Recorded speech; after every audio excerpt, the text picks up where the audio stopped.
Den Sonntagmorgen haben sich viele Menschen und wohl auch die Einsatzkräfte in Witten anders vorgestellt.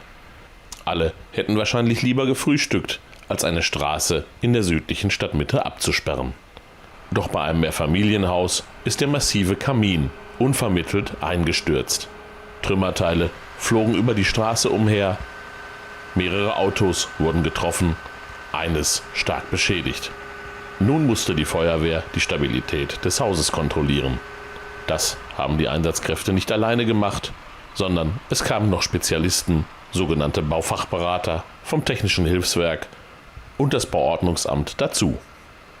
Gemeinsam trafen sie die harte Entscheidung, dass die Bewohner nicht in das Mehrfamilienhaus zurück können.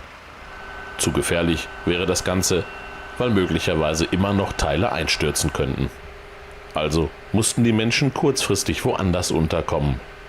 Die Straße vor dem Haus wurde gesäubert und dann weiträumig abgesperrt.